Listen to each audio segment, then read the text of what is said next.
Meeting face-to-face in Beijing, President Trump and Chinese President Xi Jinping holding talks on issues that could impact not only the 1.7 billion people in both countries, but the entire world. The White House says the two leaders discussed the Iran war, stopping the flow of fentanyl, and enhancing economic cooperation. President Trump revealing the major trade breakthrough in an interview with our own Sean Hannity. What does he want from the U.S.? A lot of things. We talked about a lot of things. Too many things to discuss, but a lot of things. We had a very good meeting, but we want things from them. One thing he agreed to today, he's going to order 200 jets. That's a big thing, Boeing's. Boeing. 200 big ones. That's a lot of jobs. It's a lot. Boeing wanted 150, he got 200. He said, I think it was a commitment. I mean, sort of like a statement, but I think it was a commitment. So all of this comes as over a dozen of the top American business leaders get a once-in-a-lifetime chance to sit down with the leaders of the world's second largest economy. Joining us now is Shark Tank star and chairman of O'Leary Ventures, Mr. Wonderful himself, Kevin O'Leary, is here. Kevin, welcome to you. Obviously, Thank these you. business leaders, this is a huge opportunity for them to sit down and what is in front of what is the second largest economy in the world. What do you see happening here, and do you expect a lot of good to come from this for the United States economy? It's an ongoing narrative. It has been going on since the year 2000 when China entered the WTO.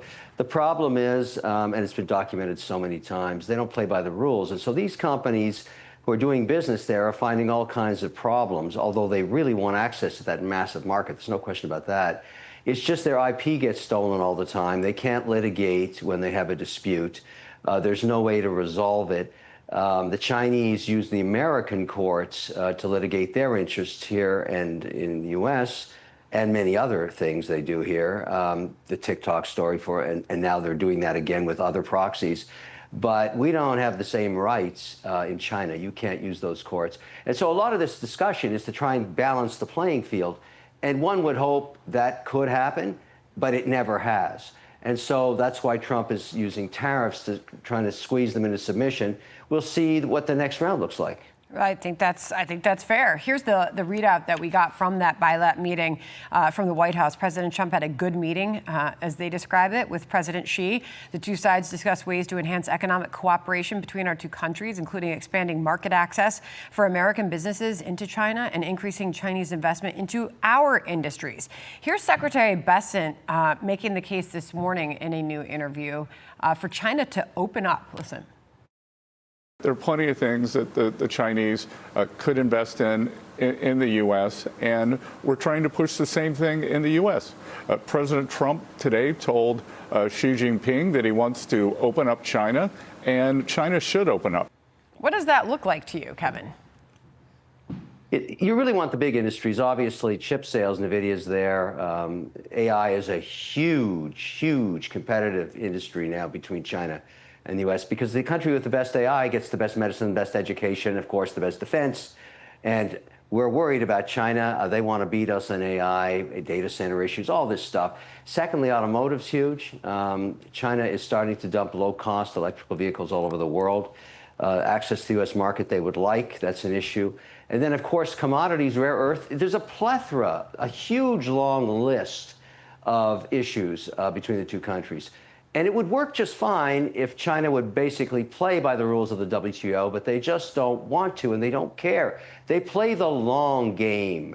They know that presidents come and go every 4 to 8 years, and they don't have to worry about elections over there. Once you're the supreme leader, you're there pretty well forever.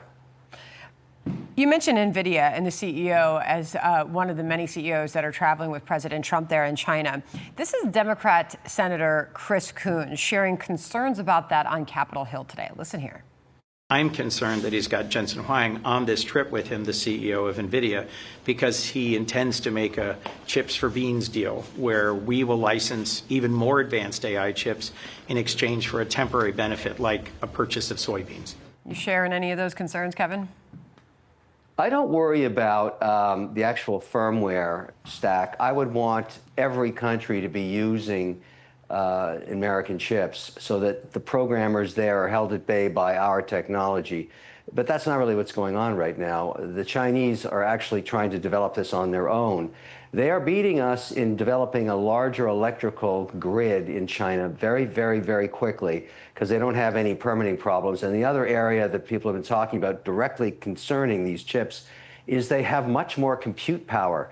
They're building data centers at a rate that's 4 times ours. We have more data centers, but they're catching up very quickly because ours are small. They're building the campuses for AI training. And that's what got a lot of senators concerned, because the minute you have the best AI for predictive analysis and control of ordnance and robotics, you become a fierce country in terms of warfare. And we don't want them to get there first. They're doing a lot here. They don't use TikTok anymore, but they're finding American proxies to actually get this big issue all over the country. Every time you try and develop a data center in Maine or in Michigan or Texas or in Utah, for some reason, social media just blows up on you. And really, I've been doing a lot of research on this in the last week. It happened to me on May 8th. Wow.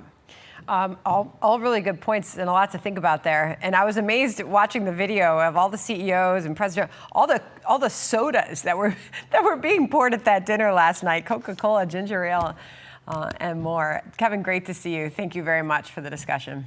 Be sure to like and subscribe for all the Fox News latest on YouTube and catch full shows streaming now on Fox One.